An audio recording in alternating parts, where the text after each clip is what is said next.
Wala, hindi sila gagamit ng ano, ng kiluan count. Ano lang, per piece lang sila tumitira. 1 dirham, 1 dirham. Oo. Isang ano na. Kaya So, mahal din. ito na nga guys yung ano, titinda ng isda. 1 piece, 1 dirham. 1 piece, 1 dirham, right? Yes. Mura na kung tutuusin. Pero dapat pipiliin mo yung malaki. Malaki, oo. Bigyan na lang natin siya ng kahit 5. Sayang, dito pala tayo dapat mag ano. Namili ako kahapon eh. Kaso yung ano niya, ayaw ko yung tinanggalan na ng ano kasi hindi mo alam. Ano pa? Oh, yung bago. Mayroon din eh. Grabe kayo din may baby clip yan pa. Tinatapon na nga lang. Ibig sabihin yan, ano na yan? Tinatapon na? Yung mga isda oh. Tinatapon niya. Ay, yung mga sardet? Oo. Tinatapon na lang niya eh.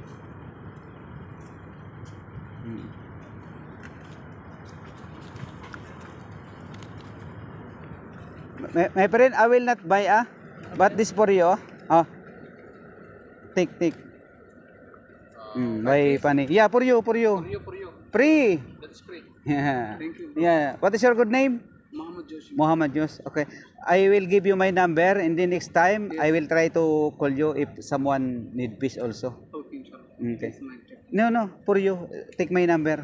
052. No, my number. Mobile map. My mobile room. Room. I'm time class please. Okay. Ayan guys, yung mga titindang isda, binigyan na lang natin kahit paano. Man, good. Inshallah. Yeah. Okay. At paano guys, kahit hindi tayo bumili, alanganin bumili kasi ayaw ko yung isda na tinatanggalan na ng asang at saka ano, kasi hindi natin alam kahit nasa dagat, walang kasiguraduhan yung ganun. Kita natin malalambot na. Ayan. Daming isda. Okay guys.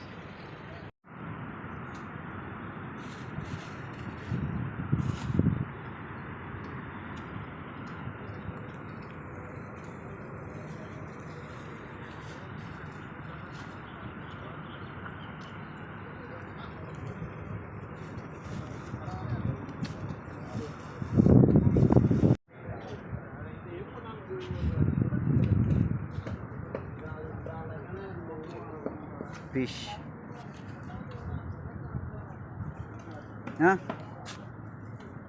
Yun pa oh, dami. Oo. Yan pa nga oh. So,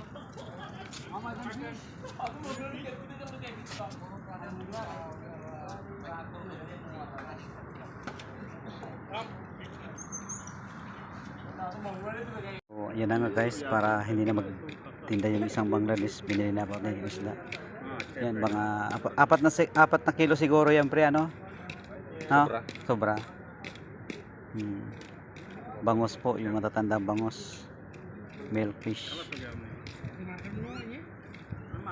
Bilang tulong na rin sa kanila. Laking bagay na rin yan, pang walang-ulang. Ang laki oh. Yun nga lang problema sa kanya, yung mata niya, ano na, pula.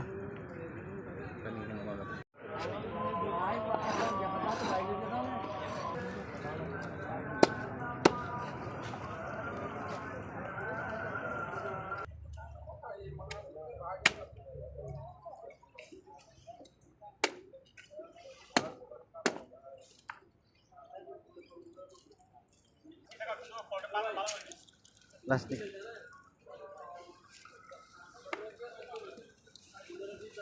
For you.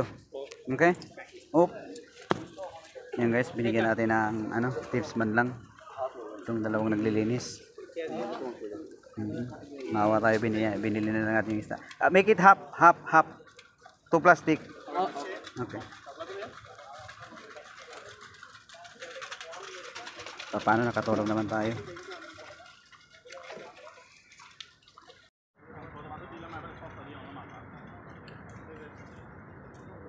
Hello guys, good afternoon guys, good evening na pala. So ngayon guys, nandito po tayo guys kung saan po yung mga boto, may mga yate. Yung pinagbabawal na pinupuntahan mo ng mga mangingisda. Dahil tutusin po, napakadaming isda po dito. Ito lang po natin makikita talaga yung isda na bawat tapon po ng bingwit talagang nakakaroon sila. Naalala ko lang guys, kaya binalikan ko po dito. Baka nandito pa po yung mga dating na-vlog ko na, mga 3 years ago. So ngayon, sa pagbalik ko po, ay hanapin po natin yung mga nangingisda po ng mga Bangladesh nationality na dati na po natin natulungan.